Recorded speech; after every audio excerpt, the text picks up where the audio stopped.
I have 3 nutrition makeovers that are going to help you slow the aging process. Check out my video. Let's go.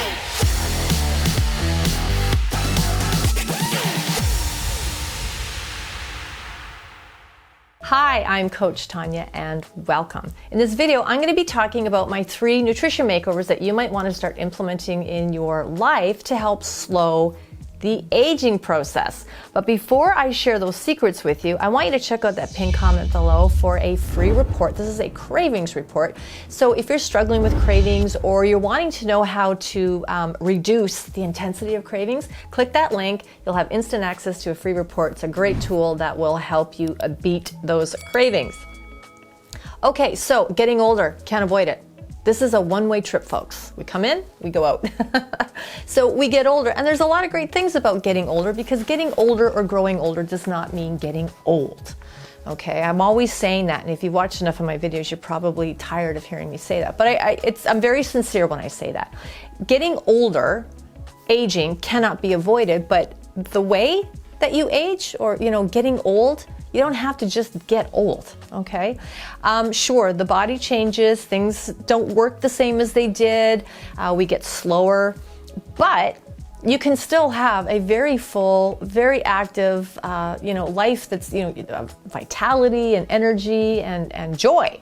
So it's not, just because we reach a certain age doesn't mean that's it. You kind of just sit back and let nature take its course. It's not quite that way. But some of us are really interested in what more can we do? Are there things that we can be doing in our lives to help maybe age more gracefully, age a little more optimally?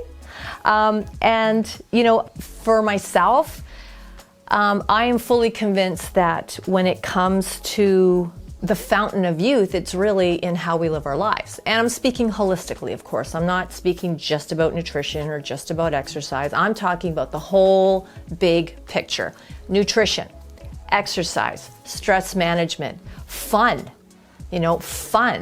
having fun in our lives. So I do think that there is a fountain of youth, but I don't think it's drink this and all of a sudden you look 10 years younger, or do this and you're going to have the stamina that you did when you were 20. Probably not, but there's a lot of things you can do to still be young, vital, vivacious, vigorous, and have a lot of energy and a very full life as you get older. But in talking about food, there's a lot of things we can certainly do with our food choices that can go along with all the other good things we're doing to age a little more optimally. So, when you think about it, when you have a child, a baby, when you're feeding a young baby, their nutritional needs change as they get older. Then they become teens, and it's like you can't even keep them full. They're like hungry all the time. So there's a change in the need then, and then becoming adults. If you're a female, you've ever been pregnant, you know how much you can pack away then. So throughout life, throughout the transitions of life, our nutritional needs change. So it only makes sense that as we hit our senior years, our nutritional needs are going to change.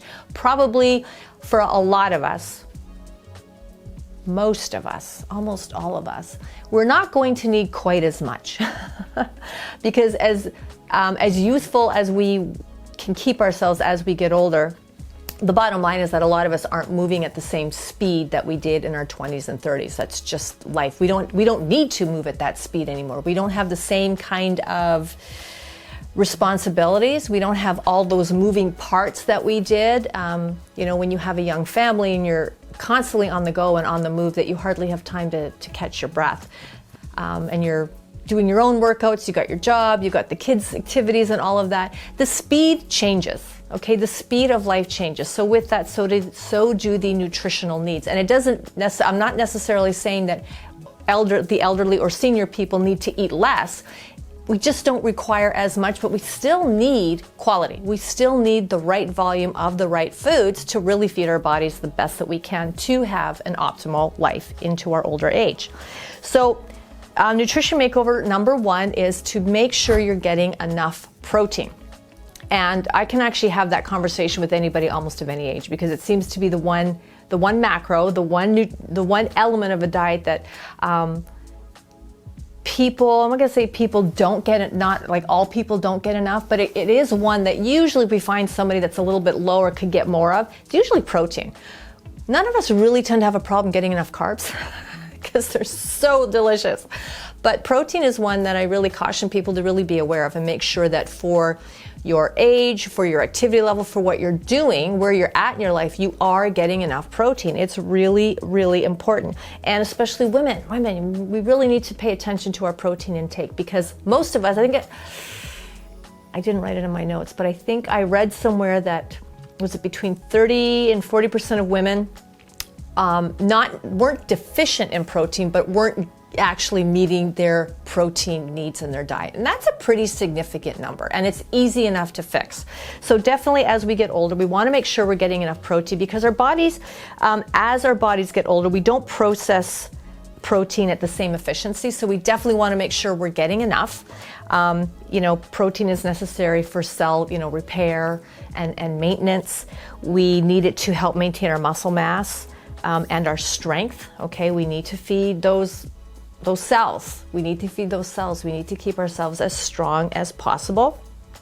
It also helps to manage a healthy weight. And for the women that I've spoken with, that I've worked with who are heading into menopause or in menopause, one of the things we really look at is, are you getting enough protein? Because menopausal weight gain can be a really big mental hiccup for women in that phase of their life. So one of the things we definitely want to look at is protein. So certainly, male or female, if you're wanting to maintain a healthy optimal weight into your senior years, you want to make sure you're getting enough protein. Protein is also necessary to help absorb a lot of other key nutrients. It can help stabilize blood sugar, and it may help contribute to lowering blood pressure and your cholesterol numbers.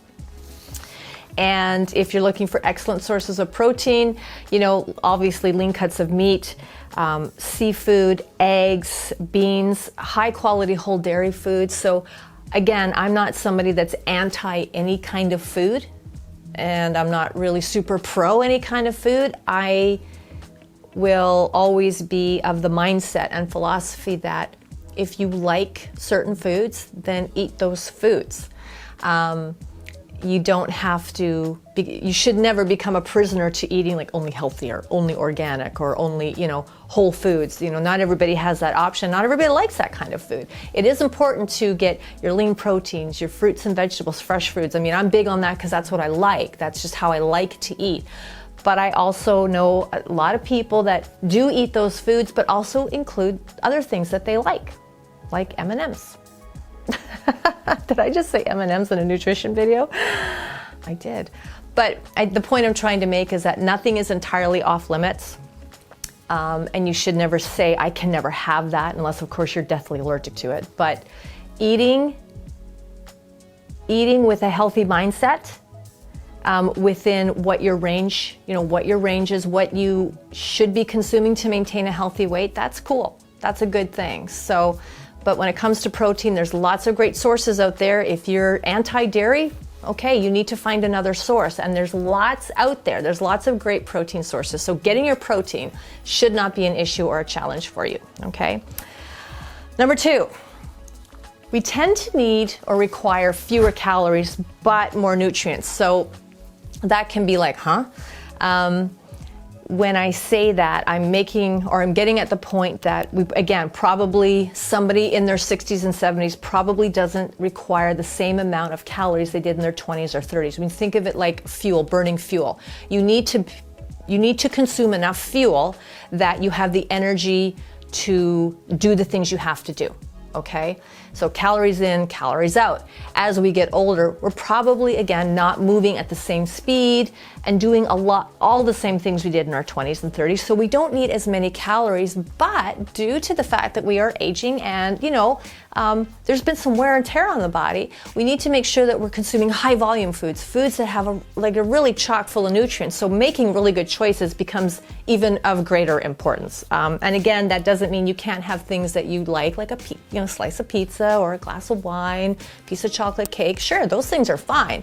But outside of those things that we love, those I don't even want to call them treats because it's still sometimes treats are like they have this negative connotation, like, oh, it's a treat, so it's bad for me. No, it's just that outside of those fun foods, you know, the ones that we love, the comfort foods, the ones that, you know, the things that we make that we love the most. Outside of that, the other choices we're making, like with our proteins, we want to be making sure we're choosing those that are really high in their nutrient value for us. So we're really feeding the body, feeding ourselves the very best we possibly can.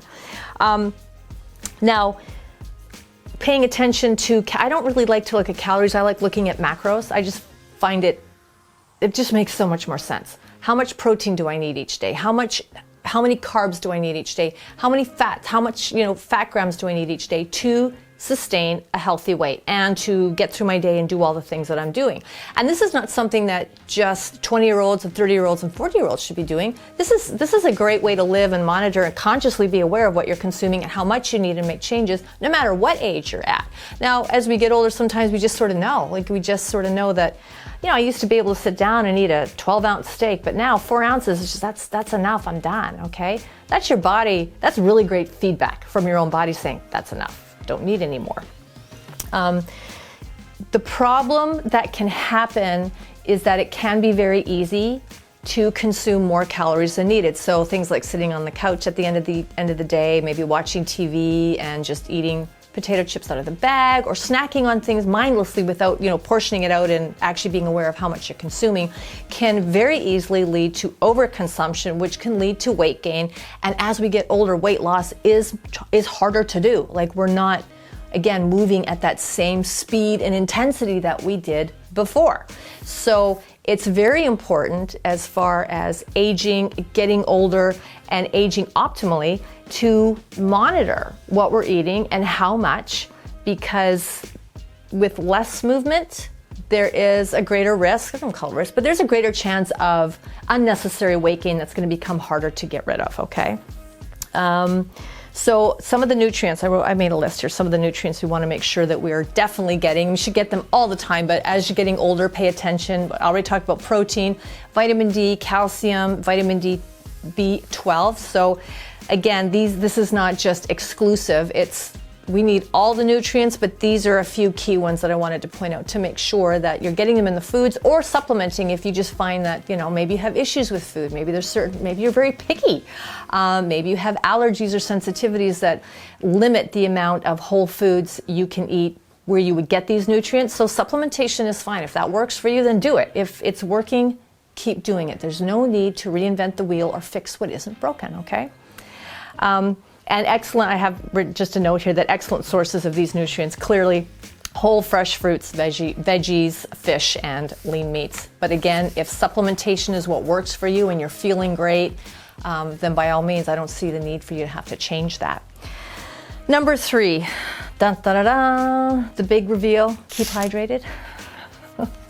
I'm sensing a lot of disappointed looks right now, but I have to talk about it, especially with getting older. Again, keeping well hydrated is important at every stage and age of your life.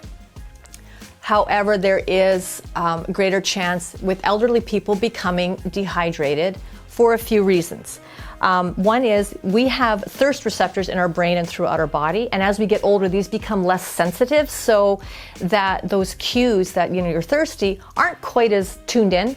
So it's really important to be mindful of getting enough water, drinking enough water, getting your fluids daily. So there's a lot of little ways you can do that. Make sure you have, one thing I do is I've got a water glass that sits on the bedside table, or a bottle of water. That's just, it's there, and it's like my, you know, so when I get up in the morning, the first thing I do is chug, 4 to 6 ounces of water. And it's just become a habit. I also tend to keep a glass by the kitchen sink. I always have a water bottle on my desk. So I've just got they're little reminders. I don't really need them, but they're good if you find that you get through your day and you really haven't drank much water, okay? Especially as you're getting older. Also, as we get older, kidney function isn't quite as optimal as it was, and the kidneys are what help us to conserve water. So again, that's another reason why, keeping up and making sure you're getting enough water as you get older is super important. And as well, when we get older, the chances of any of us being on medications for different things is higher. And some medications can make us a little more dehydrated. Again, doesn't matter what age we're at, they can do that. I mean, how many of you have ever had a prescription that says on it to like drink lots of water with it, or your doctor or the pharmacist has said, make sure you drink a lot of water with this. So as you get older, with just getting older and kidney function not being the same as it was, those thirst receptors becoming less sensitive, now we bring medication into the picture. You know, these are all factors that can add up to a higher risk of becoming quite dehydrated. So we really want to avoid that, because as we get dry, everything just gets wrinkled and sucked up and tight and just doesn't look good.